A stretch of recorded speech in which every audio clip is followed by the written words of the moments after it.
السلام عليكم وصحة فطوركم. كما راكم تشوفوا جبت لكم اليوم وصفة الكلاصاج اللي هو بديل الشوكولا. كما راكم تشوفوا عندنا هنايا شكارة كاملة نتاع السكر الرطب، عندنا زوج بياض، زوج مغارف كبار نتاع المايزينا، هنا عندي 3 مغارف كبار كاكاو بني يجي يعني الريحة تاعو تجي شابة اون ديغي امباسادور. هنايا عندي نص كاس تاع زيت ونص كاس نتاع الماء، وهنايا عندي مغرف كبيرة عطر الشوكولا. هنا نحطوا الماء، نزيدو نحطو الزيت، ونحطو البياض، ونحطو 3 ملاعق كبار نتاع الكاكاو. هاد الكاكاو لازم تستعملوا النوعية الجيدة. هنا نحطو 2 مغارف كبار نتاع المايزينا، ونحطو بياض البيض. هنا نديرو مغرف كبيرة يعني ممسوحة نتاع عطر وملون نتاع الشوكولا، ولا عطر البراليني، ولا عطر البندق. هنا خلطوا مليح مليح البنات حتى تحسوا بكامل هذوك يعني الحبوبات كامل دابو وتتحصلوا عليه متجانس. هنا نجو نحطوا في إناء شكارة كاملة نتاع السكر الرطب، ونحطو تدريجيا هاد السوائل اللي خدمناهم هادو.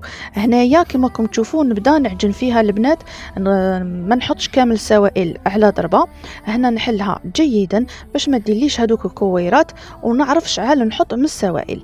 هنا البنات ما استعملتش كامل هادوك السوائل، خليت منهم قيس نص كاس.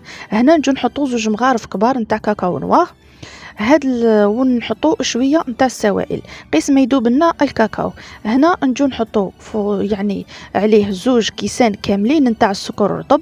هنا هذا الخليط الزوج اللي انا نديرو فيه لازم يكون ثقيل ثقيل، يعني حاكم روحه. كما راكم تشوفوا هذا الكلاصاج الزوج علاش درناه فوق الطليه البنيه، كما راكم تشوفوا استعملناه كملون، يعني باش نتحصلوا على هذاك اللون نتاع الشوكولا اللي يجي مارون.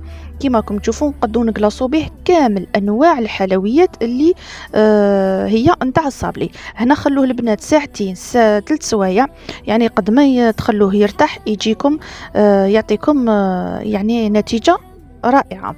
هنا كما راكم تشوفوا نتحصلوا عليه ثقيل كيما هكا، واللي ما تحصلتش عليه كيما هكا ثقيل عادي زيدي نص كاس سكر رطب ولا 2 مغارف عادي. وبالصح في هاد المقادير اللي عطيتهم لكم يعني راح تتحصلوا عليه هذاك هو.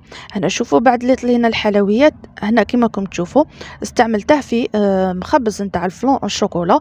هنا عادي البنات الا دار لكم فقاعات بيكوهم يعني عادي، وخبطوا الشبيكه نتاعكم وخلوه ينشف. هو ليه ينشف البنات، ما راح يتشقق معاكم ما والو، او كونطرير كيما شدوا لا بريونس اللي في الحبه جات واحد لا بريونس فيها ما شاء الله، وواحد الريحة رائعة. نتمنى تجربوه وتنجحوا فيه، والسلام عليكم.